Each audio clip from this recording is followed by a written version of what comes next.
Hey friends, how's it going? Welcome back to the Deep Dive podcast. We are kicking off season 2. It's very exciting. We've revamped our studio a little bit. So if you watched season 1 of the podcast and listened to it, you would have seen kind of the evolution of the studio over time. Anyway, without further ado, let me introduce this podcast episode, which is with Dr. Julie Smith, who has written this fantastic book, Why Has Nobody Told Me This Before?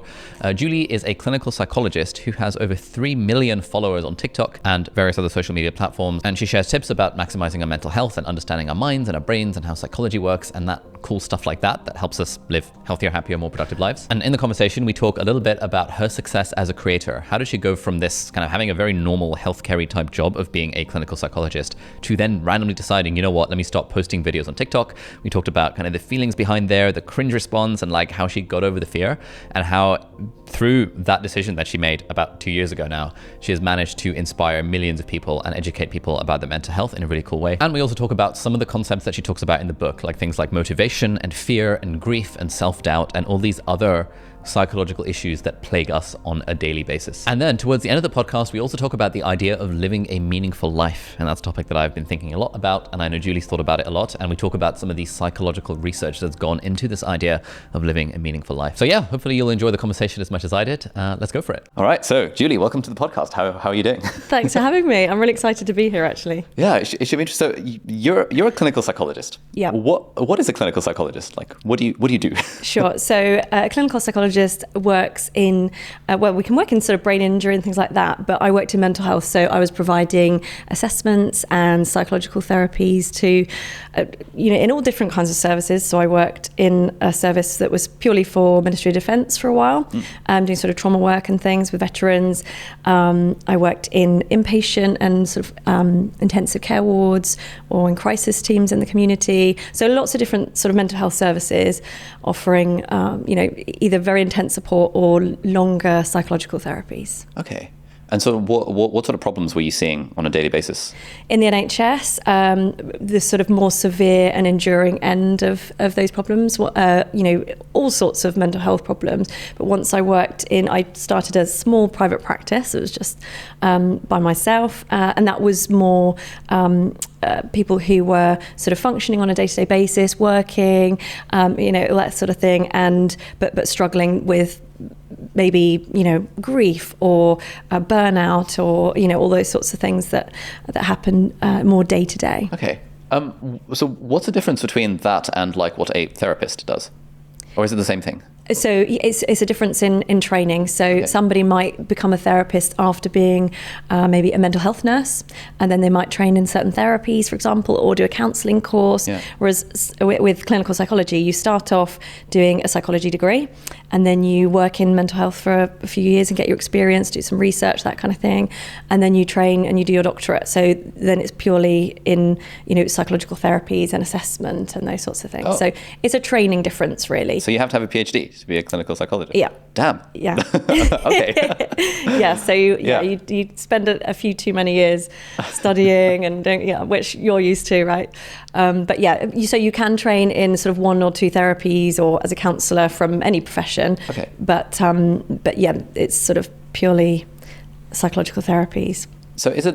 I know so little about psychological therapy. It's the sort of stuff that kind of we refer people to clinical psychologists, but I have absolutely no idea what they do. So apologies if this seems like a dumb question, but is it that like you train in like 10 different therapies and then you kind of pick the one that's appropriate for the patient? Like how does the training work? Yeah, that's probably the difference you'll find if you sort of choose a clinical psychologist over a different therapist, is they might be specialized in one specific area, whereas in the clinical training you're trained in lots of different therapies depending on which university you go to and stuff like that, and then you're equipped with those tools so you can interchange, use different therapies for different problems. And what is a therapy? Like how have they come up with like the different therapies?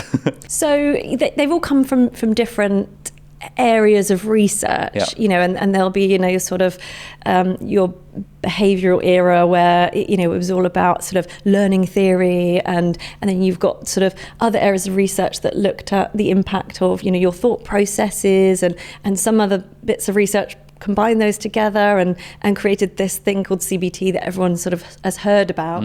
And really those kind of therapies are about the link between your thoughts, your behaviors, your physical state, and how you feel. Okay. And that you can't wake up in the morning and just decide, right, today I want to feel love and joy. You know, you can't just sort of directly make them happen.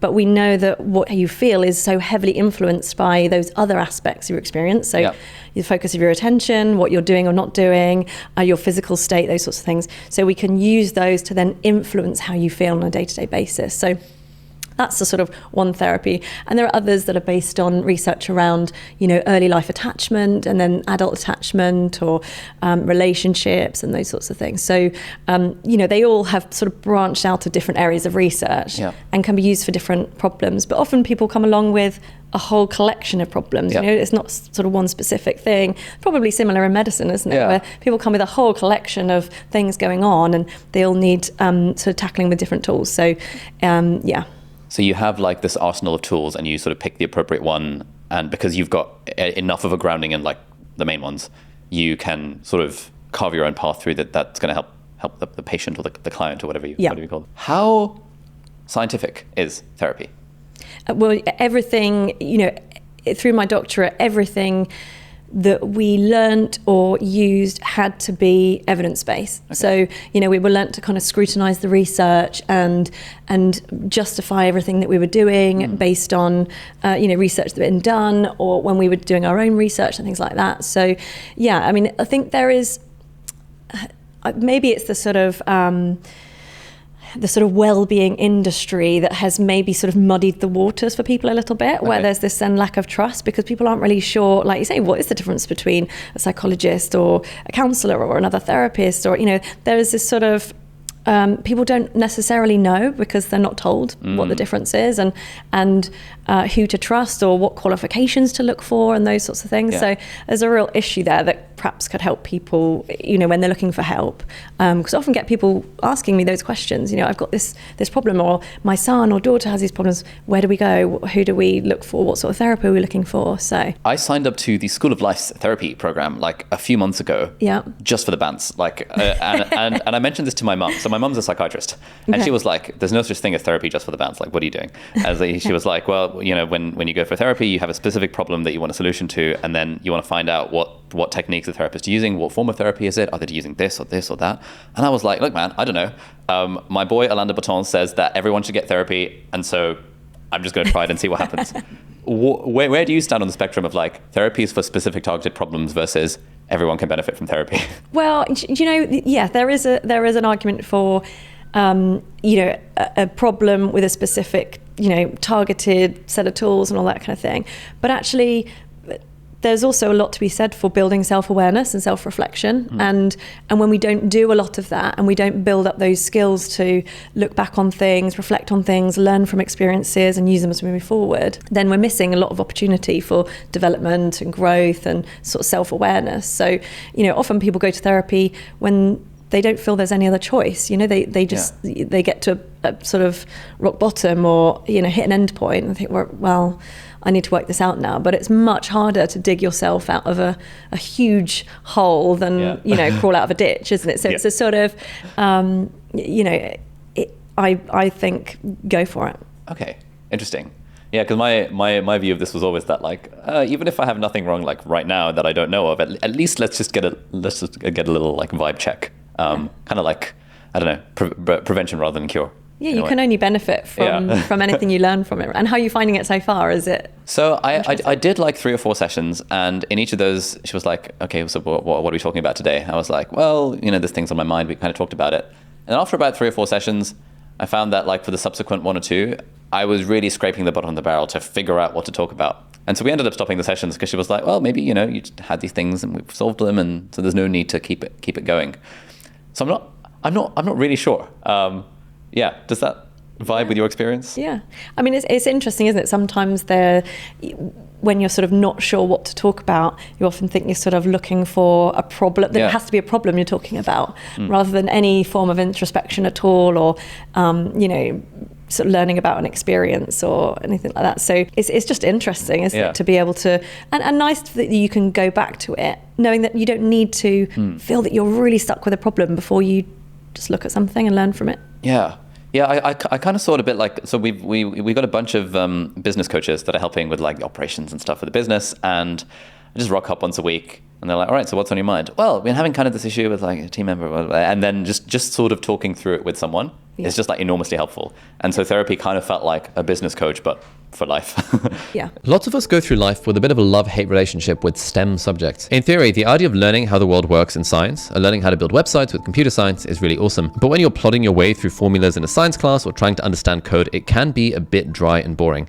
The way I like to learn more about this stuff in a fun and engaging way is with Brilliant, who is kindly sponsoring this episode. Brilliant have a ton of courses that teach maths, science, and computer science with visual examples and interactive challenges along the way so that you can learn by doing. One of my favorite courses in Brilliant is actually the computer science series, especially the introduction to algorithms and the fundamentals of programming with Python. I was actually considering applying for computer science rather than medicine at university, and I ended up going down the medicine route, which I don't regret, but I never really understood computer science. And although I knew how to code, I didn't really understand the foundational algorithms and structures behind the field of computer science. So I really enjoyed checking out Brilliant's courses on that. And also their course on cryptocurrency is absolutely sick. And without that course, I really would not have understood how Bitcoin, for example, works. Anyway, if you want to improve your math, science, and computer science, then head over to brilliant.org/deep dive. And the first 200 people to sign up via that link will get 20% off the annual subscription to Brilliant. So thank you very much, Brilliant, for sponsoring this video. So you're working as a clinical psychologist in the NHS and for the Ministry of Defense, and then you started a private practice, and now you have 3 million followers on TikTok.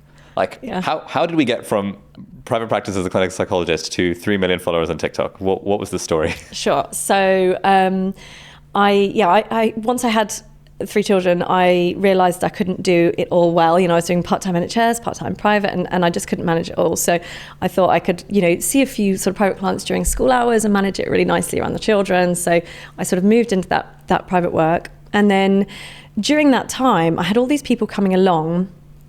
And a significant portion of some therapies is quite educational. So you teach people a bit about how the mind works, how they can influence their mood and emotions and energy levels or relationships, and how they can work out what cycles they're stuck in and that sort of thing. And a lot of people I found, once they had that education, they were raring to go. They were empowered by it. And there was a lot of, that's why the title of the book is, Why Has Nobody Told Me This Before? Because so many people were saying certain versions of that in terms of, how did I not learn this at school? It's not rocket science, but it's really made a difference to my life. It was, all of these people were coming along, finding that stuff really helpful. And then I was sort of harping onto my poor husband saying, how is this not available? Why do people have to pay to come and see me to find it out? Because it's not therapy skills, it's life skills. It's stuff we could all use and stuff that I use to stay well as well. So, I was sort of talking about it to him, and then he said, well, okay, make it available, do it, put a video on YouTube or something. And so we did. We started to kind of make a couple of really cringy videos where I was sort of, trying to be educational. And at the same time, my husband discovered TikTok, and we were instantly addicted to it. It was really fun, and there was lots of dancing and comedy. And he said, well, try and say something in 60 seconds and put it on there. And my initial thought was, no, I will get trolled out of there for sure. But anyway, long story short is we had a go with the idea that at any point we can delete this and just forget it have happened. But very, very quickly, within a couple of weeks, I think it just started to kind of blow up. And that was November 2019. So it was a couple of months before the lockdowns started to happen and stuff. The whole account was set up with the idea of being useful and putting some value in there. I didn't really have any interest of being a public person in any way or that sort of thing. So my idea was every video has to have some sort of value to it at some point that could be shared. And the fact that people clicked follow on an account that was purely about mental health education says a lot about what people need to hear and what people are looking for, I think. And the stuff that's just not, as readily available as, or perhaps there is lots of information out there, but there's also lots of misinformation out there. So people wanted to know that what they were hearing was, valid or research based and stuff like that. Yeah. So yeah, it started to kind of blow up very quickly. I wonder if we can just sort of zoom into that moment when you decided that you're gonna get over the cringe and make that YouTube video and make that TikTok. What was that experience like? Yeah, do you know, it was okay. I hated the sound of my own voice. So when I would sort of listen back to them and stuff, some of them I just sort of handed over to my husband, Matt, and said, just press the button and I'll sort of look this way. And then, just didn't ever want to see it again. And probably that's one of my methods actually, is just don't watch it back too much, because then you just become critical and you want to make the perfect video. And actually it's better off just saying, I know it's not perfect, I might not look or sound perfect, but it's a useful message, so put it out there just in case. And then what you do is you get back these messages from people saying, well, thank you, that really changed my day, or I'm using this with my son or daughter and it's really helping, thank you. And then you think, well, yeah, it's okay to put a non-perfect video out there if you're being valuable to someone. So that's sort of allowed me to be imperfect. Yeah. And that kind of reminds me of the stuff you talk about in Motivation in the book. I think it's maybe chapter 2, where you say that it's really about like those small steps and getting that feedback, and then that sustains the motivation. Yeah. It was that, I guess that kind of played into what kept you going in the early days. Yeah, and in the book I talk about that sort of need for intrinsic motivation, that sort of, we don't need, they always give stickers to kids now, don't they, at schools and stuff like that. We don't need a sticker or a trophy along the way. We need something inside of us that says, yes, you're on the right track, you're doing the right thing. And for me, it was that feeling that I get from feedback from real people saying, I used it and it was helpful to me, thank you. And then there's that realization of, I can sit in one room with one person at a time and try and be helpful. But when you can get, 100 messages back in a day that say, thank you, that was really helpful, then wow, what an opportunity to reach all those people. Were you worried at all about your professional standing when you started? What was that like? This is a thing that all doctors worry about as well. So I guess it's the same. Yeah, it's something I can ask you as well, actually, because that was probably the main thing in my mind was, what if someone I used to work with sees this, and what will they think of me, and that sort of thing. And somehow I managed to just do it anyway. But and actually the feedback I've got from old colleagues and staff has been really positive. Sort of colleagues who are GPs and stuff like that, who say that they mention the channel when people are struggling, and I think, gosh, that's the compliment you want, isn't it? Is when people are willing to share your stuff because they see it as valuable too. So that's a sort of seal of approval. But there is just this moment of almost free fall, isn't it? Where you think, I'm going to do it anyway and see what happens and risk disapproval. But I think I always had to stick to that sense that I'm doing it because I believe this could be a useful thing for people. I know there's this stuff that people could have access to, and we could make it valuable for people. So I had to just sort of stick to my guns, try and maintain a sense of credibility all the way along, and not just say anything, do my research and make sure that things were grounded in an evidence base and stuff like that, so that I believed in it. Yeah, I think that's really, it's sort of like the whole Simon Sinek stuff, the whole start with why thing. Like when you have that core why behind what you're doing, it's not that you're trying to get famous, it's not that you're trying to become a TikTok celebrity, it's that you're trying to educate people in something that's genuinely useful. I guess that is that's the intrinsic motivation rather than the extrinsic, I want to hit 1 million followers and stuff like that. Yeah, and it's difficult because it grabs you, doesn't it? And these platforms are made to be addictive for creators as well as users. So there is a sense of, how many views did we get there? Or how many views did we get there? But always being able to pull it back to, why did I make that video? And actually I've noticed that if I make a video that I'm particularly pleased with because it's valuable information I want to share, I care a bit less about how many views it gets, because I think if that video helps 10 people but only gets seen by 10,000, then that's worth it for me. But if another video I make is not so valuable but I'm doing it to try and get views, then it's got less of a reward for me if I if I start to go down that road. Yeah, it's exactly the same on the YouTube video thing. Like every creator I've ever spoken to has this constant struggle between caring about the numbers while simultaneously not caring about the numbers. How do you toe that line? I just think it's a tightrope, isn't it? And you always have to just do a bit of a sort of mental check-in every now and then, because I can tell if I start to go down that road. I mean, my husband is really that kind of side of it, so he'll look at numbers and say, oh, this didn't do well or that did well and things like that. But I feel that if I get too into that, then it's not good, because it really stumps creativity and my ability to think from the word go about what am I going to put together to make a video with. If I'm only thinking about views, it's just so much harder to do the whole thing. But I mean, that's where I found your channel so helpful and such an inspiration, really, was because you were sort of putting so much value into each video. When you kind of do book reviews and things like that, you just sort of openly, like, you can give everything, just talk about it all and what was useful and what was not useful and those kind of things. And that's really sort of where I like to come from, is just give the value, and then we'll try to sew it up as something that is vaguely entertaining afterwards. So I had a bit of a crisis a couple of months ago where we put out a video on the channel and had to delete it because it was just like 50% dislikes, loads of comments being like, this is like really just genuinely bad content.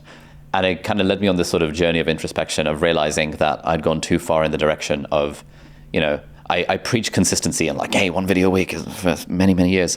And I'd still been clinging, 4.5 years later, I'd been clinging on to this idea that I have to put out 2 videos every single week. And we need to put that video out there because there's a sponsor deadline. And eventually that got to the point where I was like, really scraping the bottom of the barrel in terms of video content ideas and genuinely putting stuff out for the sake of it rather than because it was valuable. And so I was like, okay, let's just take a step back and really examine this assumption. Why do I feel the need to actually put out 2 videos a week? And then I decided, let's now not be beholden to any upload schedule and only put out a video if I think it's actually good, or if I think, people will like it in some capacity. Like, I know you've done a few videos that are more about like you rather than about like the educational side, which go down really well because people then start to care about you as a person. And so in the last couple of months, we've actually not published that many videos, but the channel is growing faster than ever before because the only ones we've been putting out are the ones that I've internally felt, I'm actually proud of this video. I think this is genuinely good. Yeah. And to your point, like when I hit publish on a video that I feel is genuinely good, I don't care about the numbers anymore, because it's like, this is actually a sick video. Like, if people like it, great. If they don't, that's totally fine. Yeah. I think it's great. And that's so refreshing to hear that someone, with as many followers as you and that, this huge channel can also put out a video and go, oh gosh, this is performing really badly, take it off. So, I mean, it's so human then, isn't it, to say it happens to everybody. And, because I've done the same where we put a video out and we think, oh, actually, no, this is not going down well, or just it's not quite right. We got it wrong somehow, and it's okay to do that. I like this idea of not putting across this sort of. I think that's something that can happen as well. Being a psychologist, people think you must have it all sorted. You must just be motivated all the time, or you must never have a problem, or never have anything you don't feel you can deal with. And actually, that's the sort of side of social media that I try to steer back from. And I'm a human being, and it's really important to sort of show people that we all make mistakes, or we all struggle sometimes, and it's all right, because we're all human, and number of followers or anything doesn't make any difference, really. Nice. Speaking of number of followers, so you started about 2 years ago, November 2019. Yeah. And we're now at 3 million. So what was the growth trajectory like? So it started to grow really fast. I think there was a point that in sort of the early first couple of months, we were going about sort of anything up to sort of 100,000 a month. And then in lockdown, I think the biggest month when everybody, locked down and switched on TikTok was a sort of, I think our biggest month. And we put out a sort of really big viral video. And I think we had about 250,000 in a month, but that was a sort of one-off. And then it sort of steadied out and we just sort of tipped over 3 million a couple of weeks ago, I think it was. So it's been steady going, and then also sort of branching out to other platforms and places like Instagram, where you can really sort of engage your followers and be in your stories and stuff like that. Yeah. But also, I think the 60-second videos or the 15-second videos are great for grabbing people's attention, but there was a part of me as well that wanted to be really valuable and give all that detail. And that's really what the book is about, is giving all those extra details about, okay, well, if there is this concept that can help, how do you do it? Here's step one, here's step two, here's that theory behind it, and here's the research that it's based in.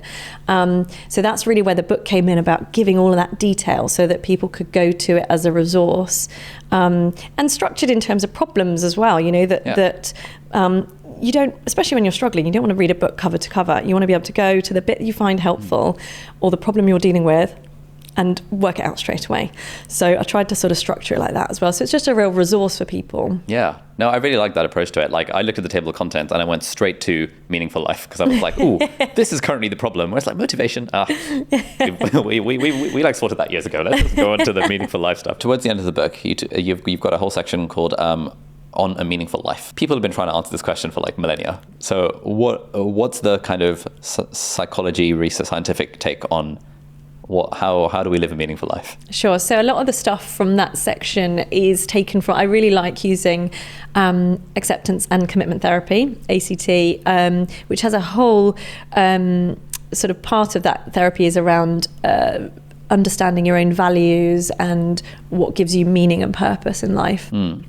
So I've devoted a whole section to it because I think it's so important, and I also think it's important to not just do it once, but to keep doing sort of little values check-ins where you just step back, get a bit of a bird's eye view on what's going on in your life at this point, what matters most to you at this point, because it changes, right?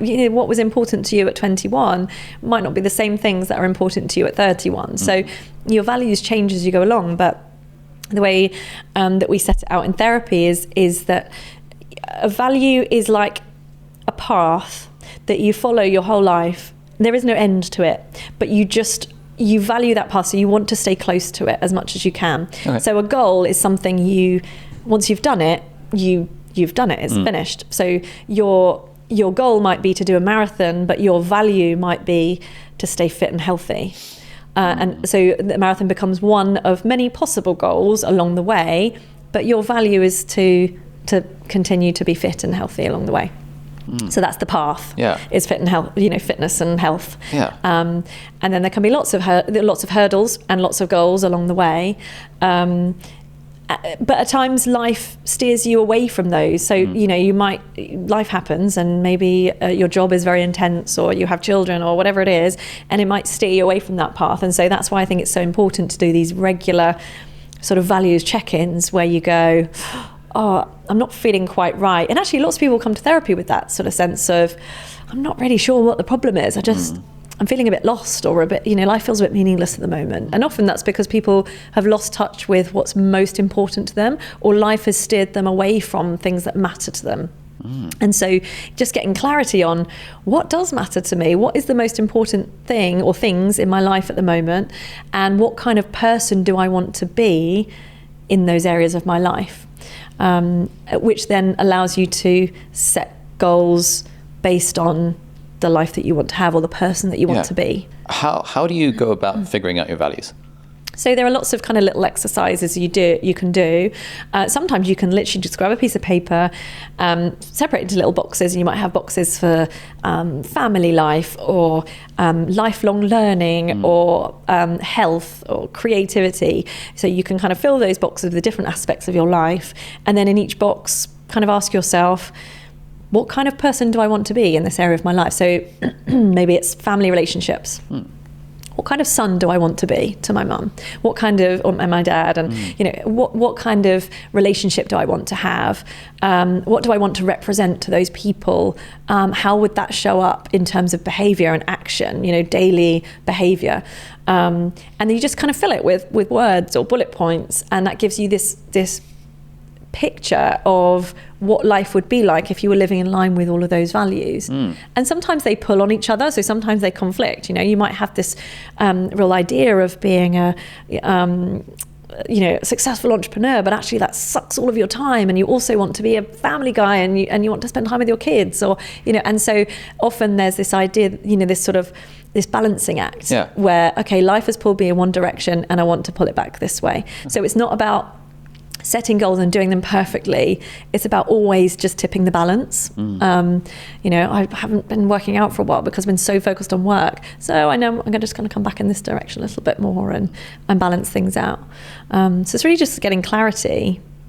But it's also not focusing on what happens to you. So it's not saying this is what I want in my life, because then things can happen and then you think, oh, failed, it hasn't worked out. It's really not about what happens to you. It's about how you want to be in the face of all the stuff that life throws at us. How do I want to respond when hard stuff happens? How do I want to respond when I'm in a good place? And stuff like that. Yeah, as you were saying this, I was like, damn, these are some really good questions. So I should sit down and answer some of these. So is that like, so in one of the early drafts of my book proposal, the first chapter was going to be about like values and like meaning and stuff. And after doing a bunch of stuff and like reading an ACT textbook and things, I realized, okay, let me leave this aside for now. Maybe this is book 3 or 4 or 5, 10 years down the line, or 20 or 30 years down the line when I have more experience. Let's stick to the thing that I actually can feasibly talk about, which is like productivity and fun and stuff. And so I came across a bunch of these sort of value finding exercises. So I've kind of figured out what some of my values are, I think, but knowing that and then actually using it to change a decision that I would have made otherwise, haven't really done much of that. Like, let's say someone does these journaling prompts and figures out, okay, I want to be the sort of son that does XYZ. I want to be the sort of parent that does XYZ. How do you translate that into physical, like actual action? Yeah, that's where, you know, the therapy stuff can be really helpful, because it's a protected time in the week where you are going to reflect on those values and the things that you want to work on. So they're not necessarily a big problem, but it's in a direction you want to steer to. And so it becomes this place where you're accountable to that, and you go and reflect on in hindsight. And that's where it all begins, is looking back on things. So you think, okay, here's my map of all, you know, all these different values I have and the things that are important to me. How am I living in line with them? And, you know, how have I been living in line with them in the last 2 weeks? Yeah. Or have I, you know, and when you look back and you think, gosh, I really haven't, what would I need to do to steer back towards that value or to steer back towards that path? And then it creates a mini goal for the week ahead, you know, and that's really how therapy works, is you go and you have this sense of accountability for yourself, that you there are things you want to work on, and you see how you've been getting on, and you tweak things a bit, and you set a new goal for the next week, and then you reflect on that again next week. So I think translating kind of ideas and values into action is really about reflection and planning. So you learn in hindsight, you look back, actually, if I'm really, really honest with myself, in the last couple of weeks, have I been living in line with that value? Whatever it was, you know, enthusiasm, for example.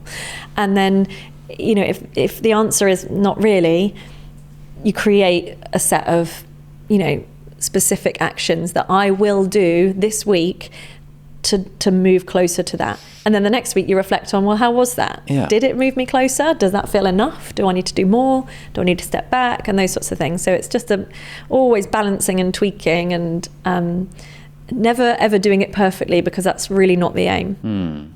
Yeah, I really like that model of like, it's like you're steering towards this path that you've kind of decided that this is the thing I care about for now. Yeah.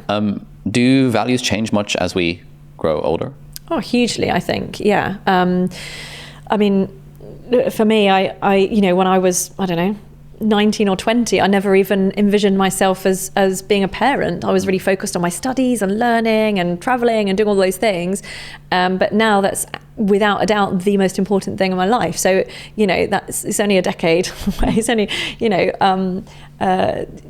know, it's not a long time, but when life throws things at you and life changes, then you know what matters to you changes as well, and that's okay. You know, you don't have to be the same person. You learn and grow, and you would adapt to that, I think. Nice.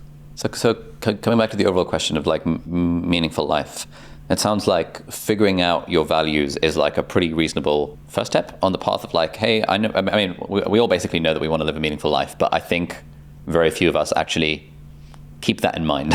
Because it's kind of a bit weird. Like, it's a bit out there to think, what's the meaning of life? Okay, well, let me do some exercises and actually figure this out, rather than just dismissing it as, oh, no one can ever figure that out, kind of thing. Yeah. I think we often look outwards as well, don't we? We look to, we're bombarded with media that tell us what life should be about and what our purpose should be. And it's quite empowering when you give yourself permission to generate your own meaning and say, well, actually, it is up to you what matters to you, and then you can structure life around that. Life's still really, really hard, and there are still responsibilities, but how you approach those responsibilities, it's really your choice. And that can be quite sort of refreshing, I think, to think you don't have to be gaining everybody's approval. You have to be looking at, well, what would life be like if I approved of myself? If I approved of myself, as in if I were kind of following the path that I've decided is meaningful. So if I'm looking for my own approval, what would I be doing? It's a sort of, yes, we can get approval from other people, but also what would make me really pleased with myself, because those are my values rather than them necessarily being other people's. Can you really dissociate that? Like, let's say I value, I'm considering applying to Harvard for like an MBA, and I keep on like second guessing this because I'm like, why am I doing this? Like, I value prestige, I value status, I value these badges of like stuff. Is that really like me, or is that kind of what society plus or minus my family have kind of instilled into me that makes me feel as if it's coming from within, if that makes sense? What's the gut feeling? Do you feel that it's come from outside? No, I don't feel like it's come from outside.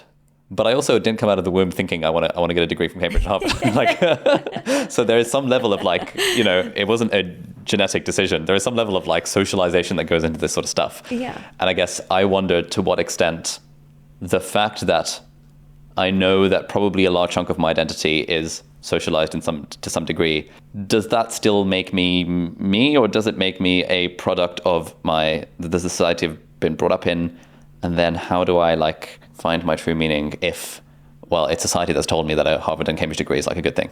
Does that make sense? Yeah, absolutely. Because we're all a product of our upbringings and our cultures and all those kind of things, aren't we? So, I don't think it's about sort of finding this one truth. I think it's about creating the meaning and holding on to things that, what a wonderful thing that would be to do if that was what you would enjoy and find inspiring. And exactly. So, I think you can, that's the beauty of it, is when you're in a position that you can choose those things, then you can decide, yes, it might be that I've learnt, some of these sort of ideas around prestige of universities and stuff, but actually I would really enjoy that, and it would give me a lot of meaning and purpose. It doesn't matter if it came from someone else, if you agree with it, Ooh. Whereas if you feel that's good. pressured and it's not something you want to do, but you feel like you're doing it because, someone will disapprove of you if you don't, then that's slightly different, isn't it? Yeah. But if it's something you love and you would get good memories from, and I think it's kind of like realistically, the reason I go to the gym is not for myself; it's to look more attractive. But I also agree that it's a good thing to do, and therefore, who cares what the prime motivation is? It's a good thing to do. Exactly, you can kind of use all the different aspects of pressure and to your own advantage. Are there values that are more better than others? For example, if I were to be like, okay, really my value is sitting in front of the PlayStation and playing video games all day. Yes, you could say, well, anything goes as long as it makes you happy. But there's also, I'm sure there must be some evidence around like, well, I don't know, relationships or like whatever, as focusing on these things, even if you feel like you don't really want to in the moment because you're focused on video games, will actually be good for you in the long term. Is there like that aspect when it comes to values of some being like better if we're optimizing for a meaningful life? Yeah, because I think, your value might be, I don't know, time out and rest, or, your value might be around, it might be even to do with, your well-being. If you have your really stressful job and that's always been time to sort of unwind for you, then it would fit. Whereas, playing video games all the time might actually pull you away from a lot of your other values. So, it can be really tempting. And that's where these subjects are really difficult to kind of grasp and be concrete with, because they're so sort of broad and there is no set prescription. There is maybe that temptation to kind of make it your own, make it whatever suits what you want to do at the time. And actually a lot of having a meaningful life is about being responsible, taking on responsibility and accountability for anyone you're responsible for, or things you're responsible for, or things that you believe in, and doing the hard stuff. It's not necessarily about doing whatever feels good now. It's that's when we get into a lot of trouble, is when we base our actions on how we want to feel now, as opposed to how we want to feel in the future. Because you might really enjoy playing computer games non-stop. 5 years down the road, you might look back and think, oh God, I really want to do that, Yeah. I think there is a balance there between like not being so future focused that we forget to live in the present. Yeah. But also not being so present focused that like the whole live every day like it's your last is like probably terrible advice. Yeah. Because then you'd just be doing heroin and completely like destroying yourself. Exactly. And a meaningful, purposeful life is often about, doing the hard stuff for the benefit of, your future or someone else's future or your community, and all of those things. Yeah, the way I've been thinking about it recently is, it's all kind of semantics, but like happiness is how good I'm feeling in the moment broadly, and like contentment and meaning is how useful I am being to other people. I don't know, does that like make sense at all from what you've read and written about the stuff? Yeah, because I think there's this sort of happiness movement was really.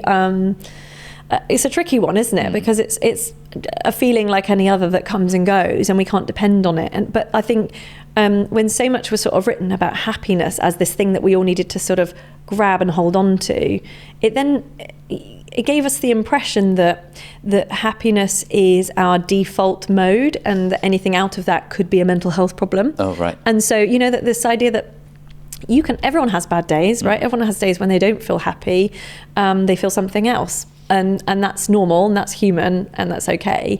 And actually, some of the things that make us happiest also make us feel lots of really negative and painful emotions. So I don't know, like when you become a parent, you feel that's the best thing in the world to you, and you feel really happy. But also there'll be times when you feel really, really sad and ashamed if you feel like you've made some mistake, or distressed when your child goes out into the world, or there's a whole host of emotions that come along with happiness as well. So it's a shame how sort of oversimplified it kind of has been made, I think. So we kind of said that living a meaningful life is sort of like figuring out what your values are and then attempting to live sort of in alignment with those values.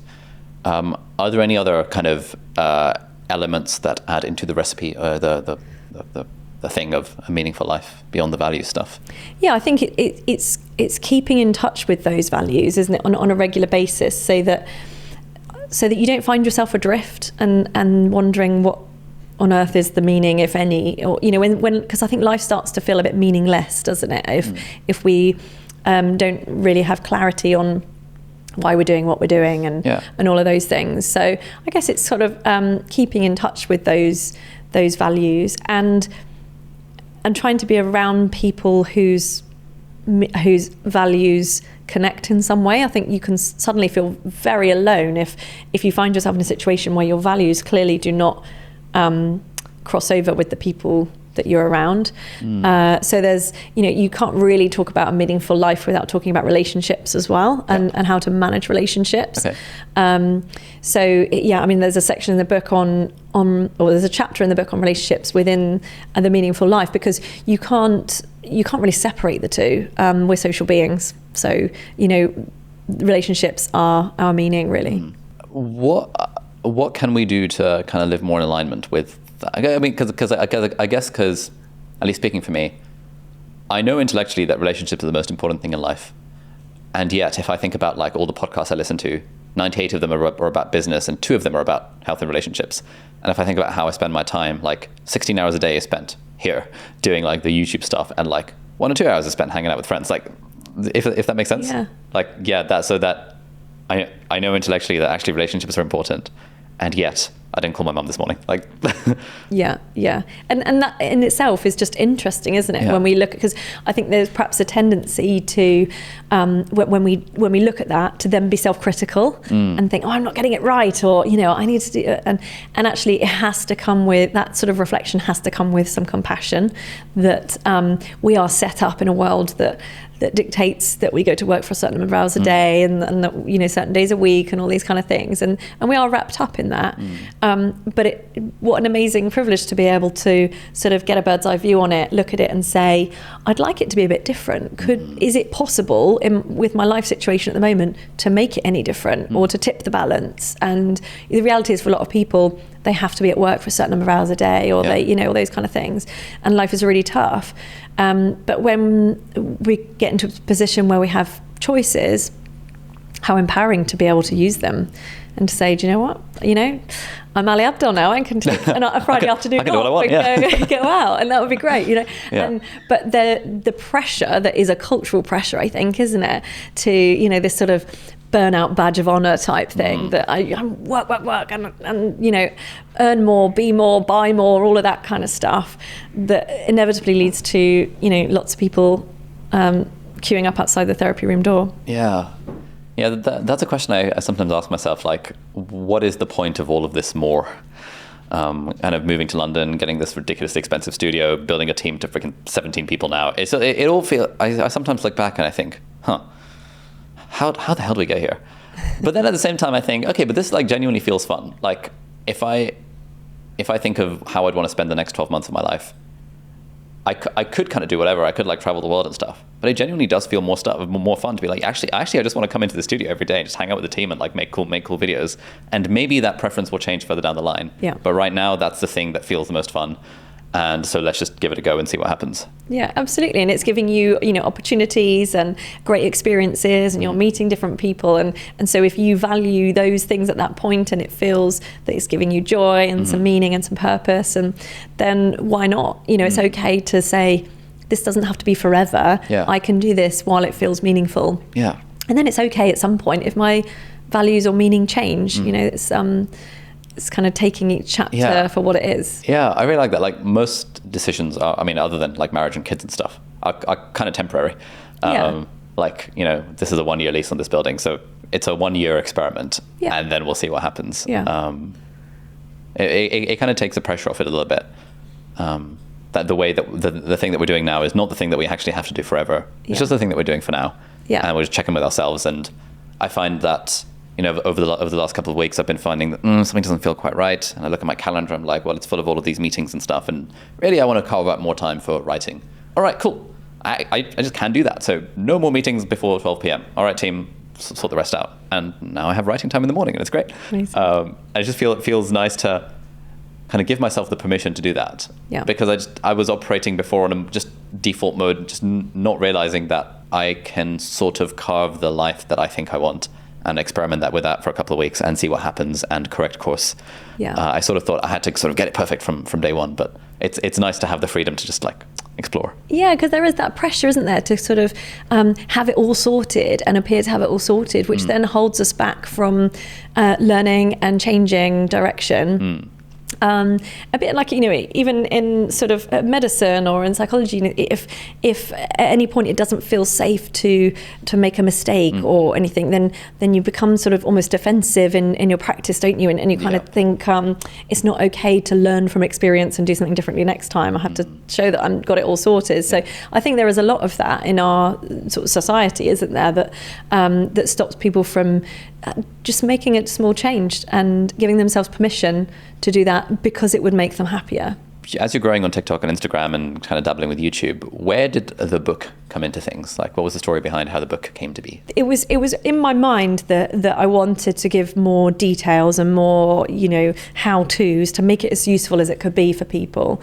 But it wasn't until I got approached by my literary agent, Abigail Bergstrom, who was really, really helpful. You know, I was having all these sort of publishers get in contact with ideas and things they wanted to do.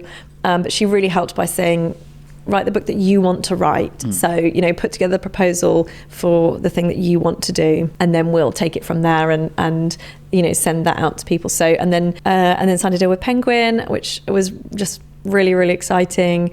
And it was writing through lockdown. So my poor husband was trying to homeschool 3 children while I was locked upstairs trying to get the, you know, 80,000 words out, which again was a huge roller coaster emotionally, because you're taken completely out of your comfort zone, or the place where you feel like you know what you're doing. And started, I got a few book recommendations from your videos actually about writing and things like that.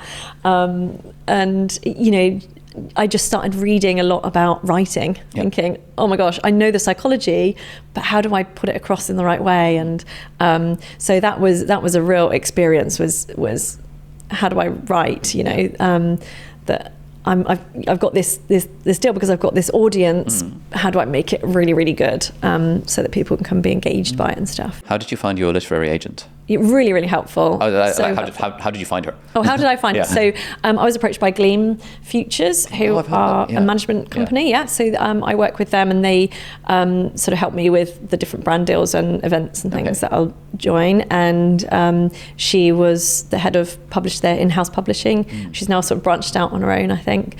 But yeah, they sort of found me. I was in the Evening Standard on some article, and during lockdown, it was being delivered to people's houses. Right. And so one of the girls that was quite sort of high up in Gleam saw the article and then gave me a call and said, we've got any management. But they've been absolutely really, really helpful in helping me to kind of steer this whole thing, because it's completely new to me. I'm just sort of stepping out of the therapy room and going, I don't know what I'm doing or where I'm taking this. So it was really, really helpful to have a bit of guidance. Oh, nice. And so then you kind of put the proposal together. How different was the proposal to what's ended up being the final product? It's similar in terms of how it's structured. I perhaps didn't have a really set idea of what would be in each chapter. I kind of had this idea of, we'll cover this, this, and this, and then, the mountain of research came after, you know. And I think that there wasn't a day when my desk wasn't absolutely covered in paper and books and, you know, notes and things like that. It was a monstrous task, but what an experience. I mean, how is your book going? Are you still working on? Still. So we've the proposal is now finished, like a year later. And it's like the proposal went through so many iterations, and it completely scrapped the concept, and then went down a whole different route. Now I'm into the actual writing, and I've realized that it's very easy to make promises in the proposal. Like in chapter 1, I will discuss the importance of goal setting and why goals should be like this rather than that, and why motivation is about this rather than that. It's like, then I come to actually writing it. It's like, bloody hell. I've made a big promise, and I need to actually deliver on it. Looking at the research, like, oh, well, actually the research says that challenging goals are better than easy goals. And my whole point is that easy goals are the way forward. Damn. Am I trying to make a point that's like not with the research and then looking into it? And but it's fun. It's sort of like being back at uni almost, where it's like I'm trying to make a specific argument throughout this essay, and I just need to find the evidence to back it up and make sure I am not cherry picking egregiously to the point that it's actually inaccurate. What was that process like for you? It's a similar challenge, isn't it? Because we're probably quite similar in the sense that I really enjoy the learning part, and I enjoy the reading and the discovery, and then the real challenge for me is, okay, try and put this into something vaguely coherent and engaging for people. And that always feels like the hard part. The bit I love is let's read and let's get all these books together and find something. There's such potential in that. It's putting it together with your experience and your, you know, the things that you've read. Oops, done it again. So these arms, they're just going everywhere. I love the sort of learning part and bringing it all together. And then sort of, you know, going off on one in the kitchen to my husband about this, there's this and this and this. But actually writing it down is a whole other ball game, isn't it? I find it super challenging, really challenging. How did you have any imposter syndrome around writing the book? Every day. Because what was the book that you recommended? And I've got it. Is it the War of Art? And it's such a good book, and I had to sort of keep listening to. I got the paper version and the audiobook version, so that I could occasionally listen to his voice, reminding me that, you know, professional sits down and cracks on. Because that first sort of hour or two of the day was really getting over that hump of, can I do this? Should I even be here writing this? Should somebody else be doing it? Would somebody else be better placed doing it? And then reminding yourself that you have all of this stuff to share that people are finding useful. And here we go. Okay. Yeah. There's nothing better than finding yourself sort of 20 minutes into typing. And you think, yes, I'm doing it. Oh no, now I'm back to go on. And you stop again, and you're kind of then worried about the next bit. But yeah, just another one of those experiences where you think, I learned a lot from it because it was such a challenge for me. Yeah, I think in basically all of the chats that I ever have with my agent and editor, they feel more like therapy sessions where they're like, look, it's okay, you can do this, trust yourself. Yeah. And I was like, but it's a book. And they're like, yeah, but a book's not that big a deal. Like, you know, if you were making a video about this topic, you'd be pretty comfortable. Like, just have that same energy when it comes to the book. Yeah. I'm like, yeah, but it's a book. Like, for some reason, a book feels like such a big deal. I don't know if you had any of that at all. Like, what did book feel like relative to making a TikTok video? I mean, books are my favorite thing in the world. So it's a bit of a sort of running joke at home, actually, that, you know, I sort of hoard books and they're very special to me and I won't kind of throw them away or that kind of thing. And so, yeah, to me, the producing a book is such a special thing to do. And there's so much potential every time you pick up a book, the things that you could learn or that has the potential to change your day or your life. And so for me, then it perhaps gave me this sense of, this has to be life-changing and groundbreaking. And while I believe that all this research I was learning about is life-changing and groundbreaking and should be passed on, it's still then getting yourself to the point where you think this book can be, you know, and I put, you know, blood, sweat and tears into including the stuff that I think has been so helpful for me and for the people I've worked with, that can just generally help you get through those normal day-to-day problems that we all face. You know, there's a section on grief, a section on anxiety and, you know, motivation and those low days that everybody gets. So it wasn't really on disorders or, you know, really sort of, there isn't a section on depression, for example, but there is a section on low mood and dark times, which everybody faces. You know, everyone has those low days. And then how can we understand those and how can we then do something about it? So yeah, I was just trying to be kind of as useful as possible. One thing you talk about in the book is the idea of motivation and like doing things even when you don't feel like it. How did you go about writing the book even on days where you didn't feel like it? There were lots of days when I probably didn't feel like it, especially when I was missing out on family time. Because, you know, my job was originally set up to be so that I could be a mum for a lot of the time. And suddenly I had this deadline and I had to be on this book all the time. So there were a couple of weekends and stuff where the kids were going out and to the park with my husband and stuff, and I was at home feeling kind of sorry for myself. And those were the times when I really didn't want to do it. Then it's using those old therapy skills of sort of opposite action and stuff like that. So this idea that you can, I saw your video on that sort of activation energy and stuff like that. Yeah, the pain barrier. And it's really similar to something we use in a therapy called DBT. Dialectical behavior therapy, where we talk about opposite action. So the idea that you can have an urge to do something and we get the choice whether we act opposite to that urge or whether we go with it. And you can kind of practice. I mean, we used to actually, without knowing, we used to practice as kids with like polo mints and stuff, where you would have to hold a polo in your mouth and not crunch it. And the urge to crunch and bite down on the mint was really intense. But then actually when you do that, you notice that you can have an urge to do something and you don't have to go with it. You can do something else. You can act opposite to it. And so you can kind of practice with sort of simple things like that, just to build up that self-awareness. But, you know, the urge might be to go down and make a third cup of tea in the last, 45 minutes. What's really going on here is I don't want to type because I feel like it's going to be terrible. So I'm just going to start knowing it's terrible. And then at some point I get into a groove and I forget that I'm, trying to not do this. So yeah, the act opposite is always really, really helpful for me, actually. Not easy, but when you do manage to use it, it's helpful. Yeah. One thing that you write about as well is how motivation is tied to identity. I wonder if you can kind of elaborate on that a little bit. Yeah, so I think if you see something as a part of who you are, it seems to take less energy. If you clean your teeth every morning because you see yourself as someone who looks after their dental hygiene, then it doesn't feel negotiable. It's just something you do. You don't do it because you feel like it today. You do it because that's what you do, and it's just a part of your life. So I think identity is a big part of the things that we do. We do things because we've always done them, and so that's how they then become a part of our identity. It's something that's been part of our lives for a long time. So having something that you decide is a part of your identity it's not easy. Again, it's not easy. All of these things are really easy for me to say. I say that a lot in therapy. This is really easy for me to say, really, really hard to do in practice, because it is. But if you can sort of, and when, like you say, when you're going to therapy for something that doesn't feel like a problem, actually, when you're trying to make some sort of positive change in your life or redirect habits and stuff, sitting down and thinking about your identity, why is changing this particular habit really hard for me? Actually, my identity is based on something else, or it conflicts with it in some way. Then maybe your identity is that you work harder than anybody else, but then actually you're not making time to go to the gym and stay healthy. So if you kind of then incorporate being a healthy person into your identity, it becomes a bit easier to prioritize it, because it's a part of who you are.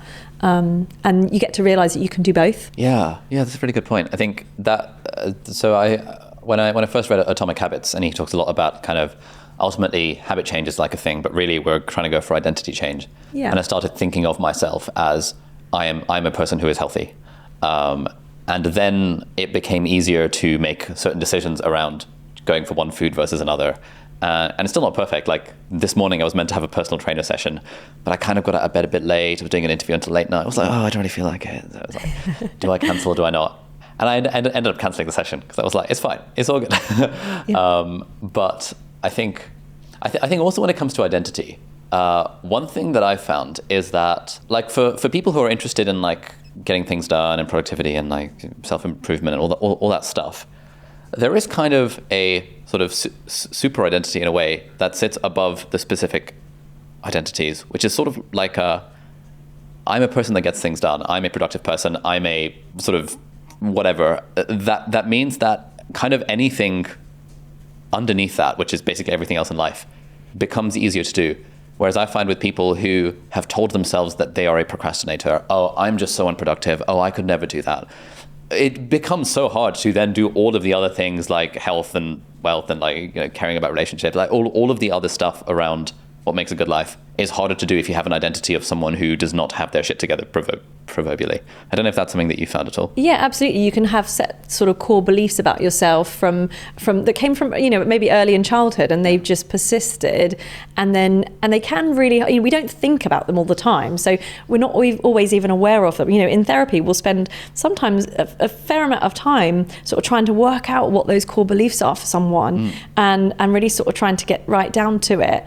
And once we get there, there's often this sort of light bulb moment for people where they think, yes. And because you don't really think about your core beliefs all the time, sometimes never at all, but they're that template that was perhaps set up for you early in life that is your template for the world. So it's your idea of, they're often I am statements. So it might be, I don't know, if it was something negative, it might be I am unlovable, or I am unlikable, or something. Or it might be what to expect from other people. So other people will abandon me, or other people will hurt me, or something about the world. So the world is a dangerous place, or something like that. So those core beliefs are things that kind of sit under the surface and influence the choices that we make, but we don't necessarily consciously think about why we're making those choices. We have an urge and we go with it because we always did.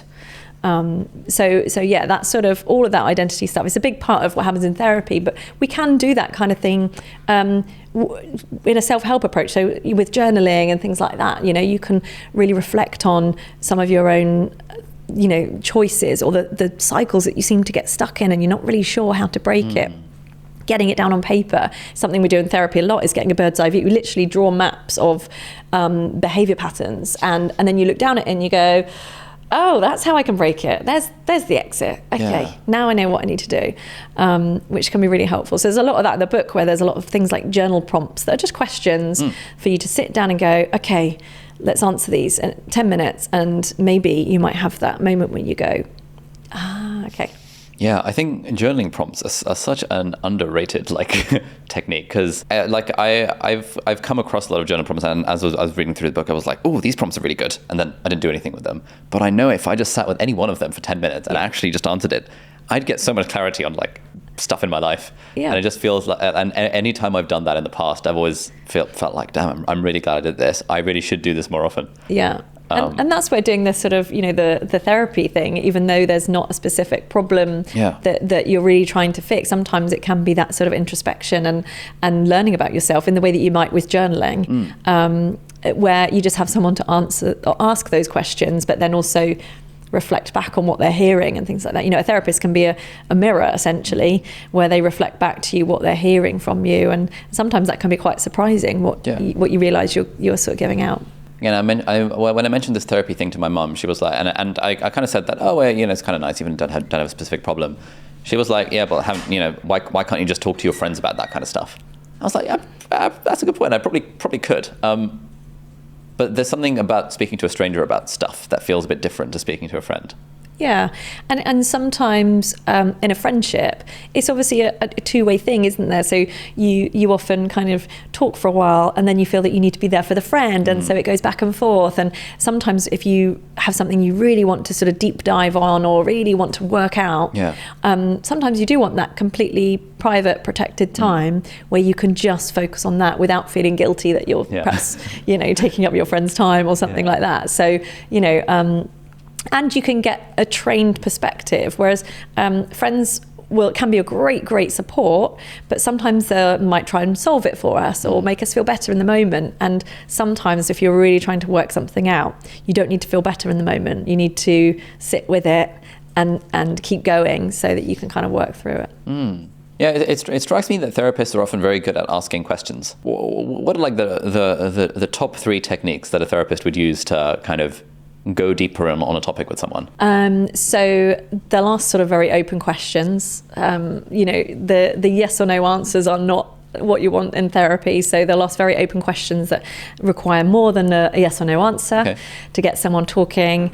They will just zip it sometimes and just be completely, I've had whole therapy sessions where I've barely said a word because someone is just going for it and they've got a flow and they know exactly what they want to work out and say and things like that. But there are other times when you actually do a lot of talking and there is a lot of education and so it's perhaps a skill of kind of being able to take what someone is saying and get it out on paper. So you're formulating and you are taking maybe a specific time or event, a sort of he said, she said, or I did this, then I did that, and you plot out the process. And actually that might not be a one-off event because it might be a pattern of behavior that they're stuck in, and then you kind of get this bird's eye view and then that person can kind of see, oh right, that's what I'm doing, or that's why I'm doing it, and there's also this kind of, it's guided discovery. So you're not advising someone do this or don't do that.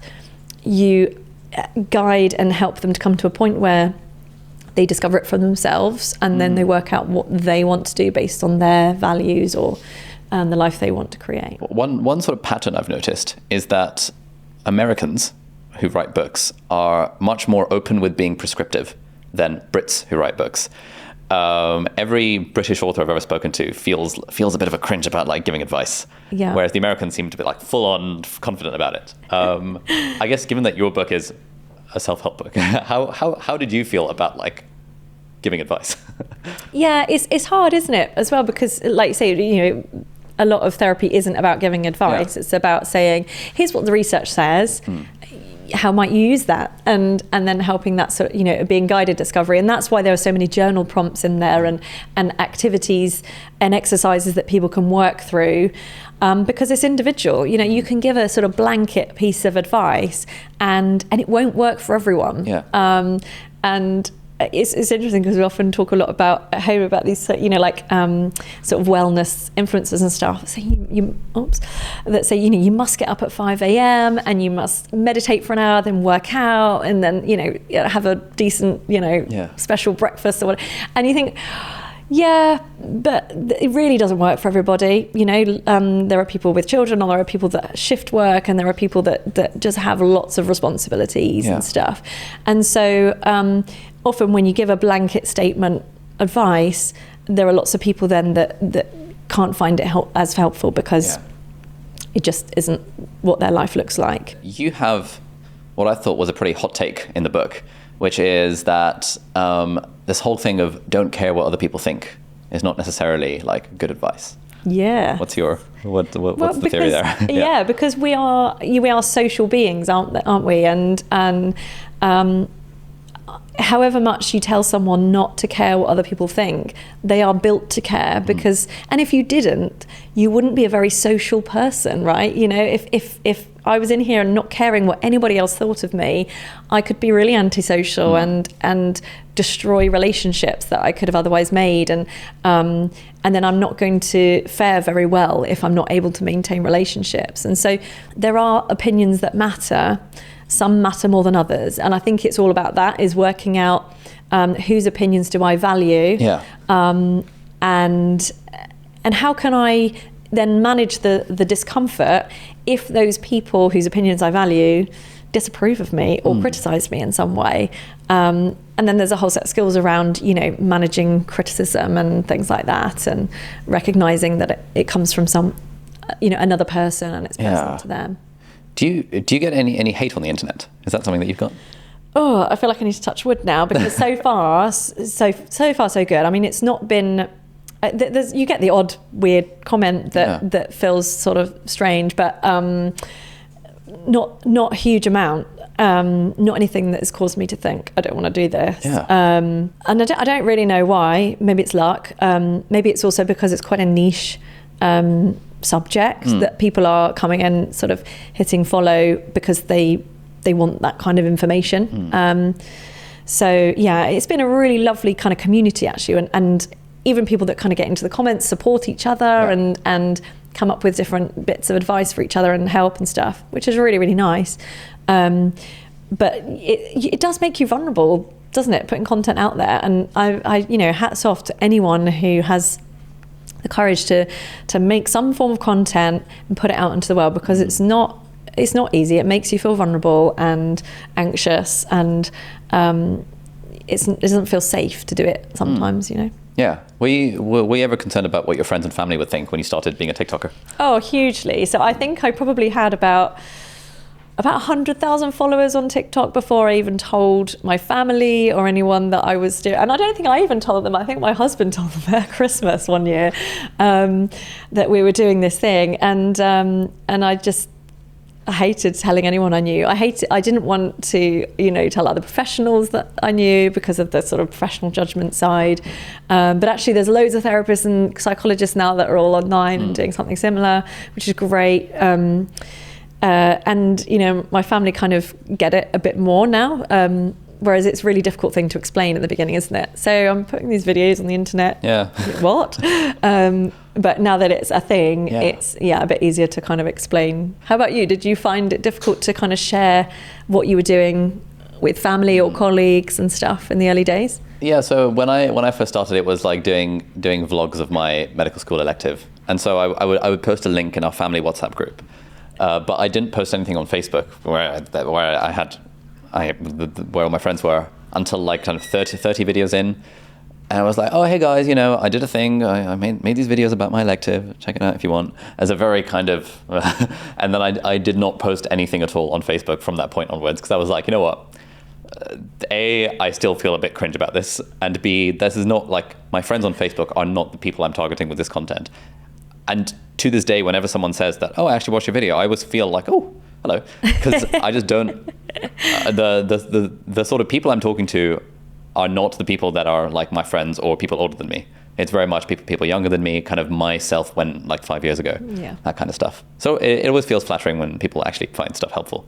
I don't know if you have that at all. And because it's still, when it's all online and there's this little number of sort of views and things like that, there's a sense that it's not really real. But when a real person comes up to you and says, oh, I watched your videos and that was really helpful, there's this sort of, oh yes, that did go out to the world, didn't it? And then that sort of moment of vulnerability of, oh God, people actually saw that. I think that's a great place to end this. I'd love to end with a few kind of rapid-fiery type questions. Okay. The questions will be rapid, but the answers certainly don't have to be. So I'd love for you to elaborate on. So if we start with a quick fire question. So what advice would you give to your younger self?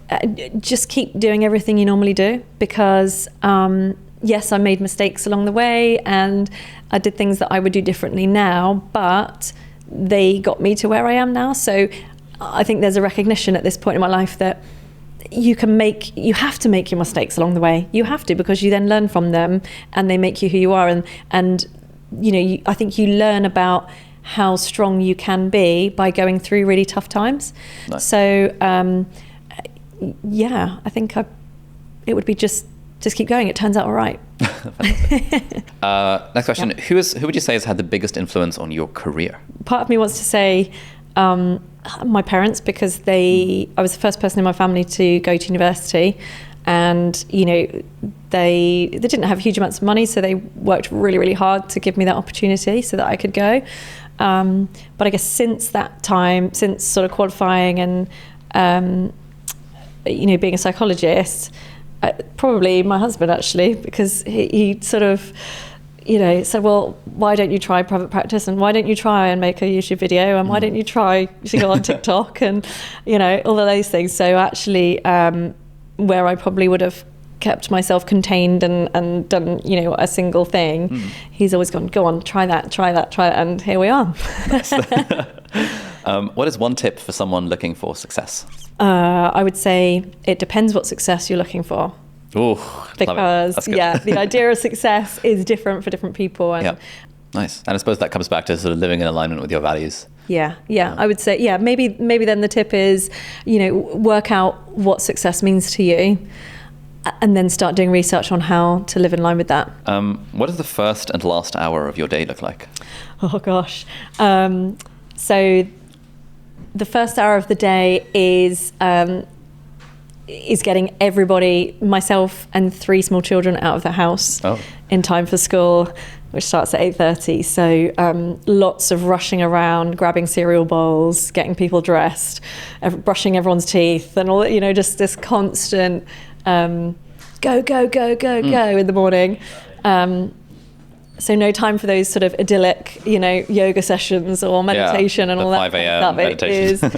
Everyone get on board in the mornings. And then the last hour of the day, we're usually making videos and things like that. So get to the point where I'm kind of losing my voice or just cannot bear to do anymore. Nice. And then, kind of wrapping up on videos and stuff. The whole rushing to get the kids out of the house, is that fun? No. No. I mean, it can be. Yeah, it can be. But, when you've got a deadline and you have 3 small humans that have no concept of deadlines and no real rush to be anywhere, there's a sense when you're really young that if something needs to happen, mum will make it happen. And so, teaching young children that if you need to get to school on time, we have to get dressed right now. So put the Lego down. This is sort of, so it's not always fun. No, I'm not going to kind of try and create that image that mums should be having fun in the morning. Did you consider homeschooling the kids, like permanently? Or not really. After lockdown, that experience was really, really tough in terms of they're all different ages. Obviously got 3 different ages, 3 different sets of needs, very young. Hats off to anyone who does permanent homeschooling. What a challenge that must be. You have to be so on board with the best techniques for learning and how to engage them, because if they're not engaged, they're just not. And actually, I realised how much they missed from school, not in terms of academics, but in terms of social experience and being with their friends, and you learn so much from school, I think, by just being around other kids and learning how to relate to other people and build friendships and maintain friendships. There's so much of that is so good about school, I think. What is a sort of physical thing that's maybe under 100 pounds that you couldn't live without? Maybe my the light that I use to make my videos now. Is that one of those like ring light things? Or? Yeah, because given that half of our videos are made at sort of 11 o'clock at night when I'm looking really ropey and tired, it's just, it really helps. So probably that. Nice. What book would you recommend to anyone other than yours? Other than my own, yeah. I struggle with this. I started a little book club on my Instagram because I have so many books and so many that I would recommend, but they're all for different things. They're all for different problems or concerns. So, but actually, for anyone doing any kind of sort of creative endeavor, the one that I read a lot that was a recommendation from your channel when I was writing was I'm going to get the title wrong now, but it's The War of Art, isn't it? Oh yeah. They were just brilliant. Nice. Really brilliant. Let's say you lose everything, like all the followers and all the money. and all the clout and fame and stuff, what would you be doing if you didn't have all that stuff? Would you try and rebuild, or would you kind of do something else? I would focus on being a mum, I think, because that's something that has been really difficult for me, is balancing that. Yeah. And a lot of the time I've been doing this really exciting stuff and it's been fantastic, but I have felt along the way that it's pulling me, it's been a real balance of, I want to be with the children, I want to be very present with the children, but there are all these fantastic opportunities that I need to be my best for. So it's been a sort of always a tightrope of balancing that. So I'd probably sort of pull right back and go for the simple life. Nice. Yeah, I find that this is, a lot of people say, like, when you've been doing something for a while, then you sort of then want to pull in the other direction and get that kind of balance back. Yeah, I think it's really tough when you're sort of working and running a family, that you're constantly in a rush. So I like the idea at the moment of sort of simplicity. But obviously, you always have to sort of earn and keep a roof over everyone's heads and stuff. So there is that. But yeah, I'd probably go for back to my therapy room, do a few hours in there, and then make dinner for my children. Yeah, really simple. So when I speak to creators, we often kind of joke about the whole, like, I've got to put bread on the table type thing. Usually, people are way beyond the point where they actually have to worry about putting bread on the table, and I've certainly found that but I need to put bread on the table becomes a sort of untested assumption for just chasing more and more and more.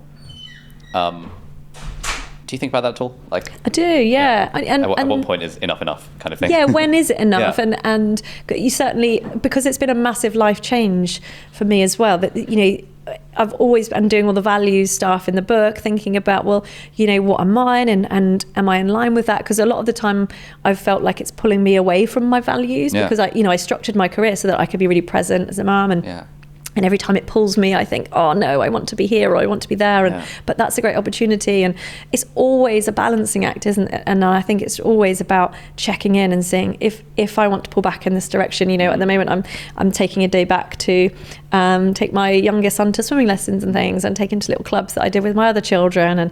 And so just taking little choices and actions that help you to kind of come back to something that feels more meaningful. Nice. That's pretty good. What quote or mantra do you live by? Do you know, I was such a hoarder of quotes. When I was at university the first time, I used to have all these little notebooks where I stored little quotes and things like that, and I don't really do it anymore. But I guess you've got Instagram, and there's just full of them, isn't it? So I don't really have a set one. I guess it's like when you've got something in your head, it's hard to like call it. Yeah. It's like the book recommendation question. I find it really hard to recommend books. It's like, tell me more about your problems, and then I'll prescribe you a book. Yeah, I mean, I love finding a really powerful quote at the right time, that really resonates at the time, but different quotes resonate at different times. Yeah. So I don't really have one that I live by forever and ever. Nice. And finally, journey or destination? Journey. Nice. Everyone says that. Maya asks, how do you overcome the feeling of being never enough? Do you know, there's a whole chapter on this in the book, actually, about sort of self-doubt and being enough, and I think you've done videos, haven't you, before, on sort of self-sabotage, on imposter syndrome, and that idea of kind of getting into a situation and not being enough. And I think feeling that occasionally because you're stepping into a new environment is normal, isn't it? If you're trying something new, you're out of your comfort zone, it's scary, you're worried about not being enough, that would be natural and human, and allows you to kind of feel a bit stressed and alert, that allows you to kind of step up to it. Yeah. If you feel it all the time, I would say sometimes that can be quite a complex issue. So it's worth breaking down and really kind of understanding where it's come from, how it plays out in your day-to-day life. So how you behave in line with that, or how you reconfirm it with some of the choices that you make or behaviors that you do. And then, because it becomes then a whole process of breaking some of those patterns, because you can't convince yourself you're enough by just telling yourself you're enough. Your brain works on evidence, which is action. You have to create evidence with action. So you start to feel enough when you start to behave as if you're enough. And by that I mean it might mean holding boundaries better, and not sort of so people pleasing, for example, or it might be looking after your health more, or whatever that thing is. There's probably a whole host of things, and that's why those things can be really helpful to work out in therapy, because it's complex and it's a life practice. So if you've spent, I don't know how old that person is, but if you spent the last 20 years of your life not feeling enough, it's not going to change overnight. Yeah. It's going to take time. So, So Hans says, what are some of the best ways to cure burnout? So the thing about burnout and stress is that, stress can be good for us, helps us to perform, helps us to stay alert and all those things, but it's made to be short term. So, that burnout is really your body saying, enough already, I need a rest. And so the only way to stop it from, I think the tendency is to experience burnout, then take some huge break and be sort of, have a big, a couple of months off, go on holiday, whatever, feel better, and then go back to life as it was.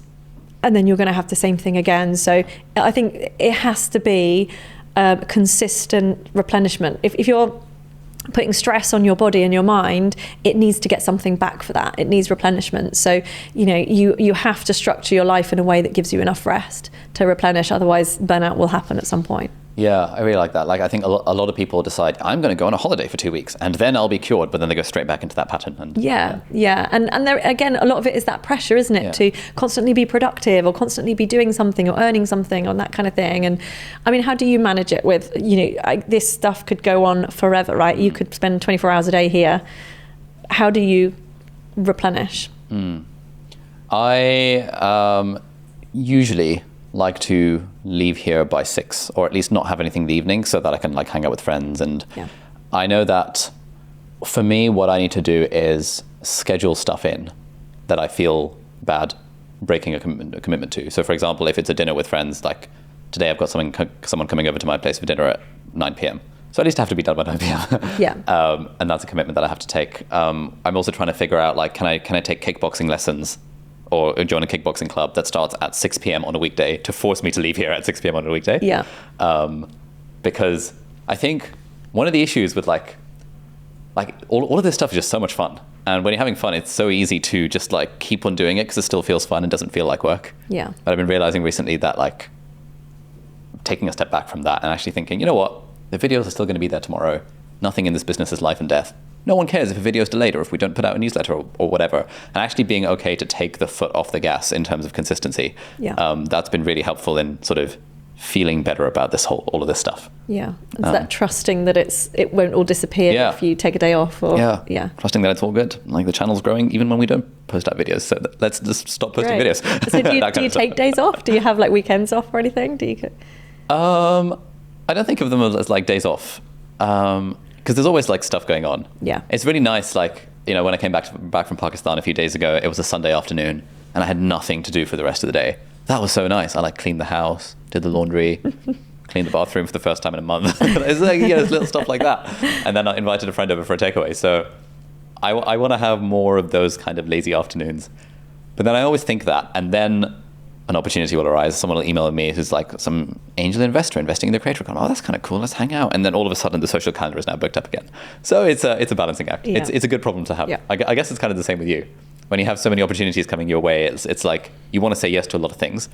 And it's that balance between actually making time for yourself as well. Yeah. And I think that's the idea, isn't it? Is never putting yourself under the pressure to do it perfectly. It's just a balance. And as long as you're aware that it's a balance, then you can just check in and see when is it out of balance and when do I need to kind of redirect and take some time back and stuff. Nice.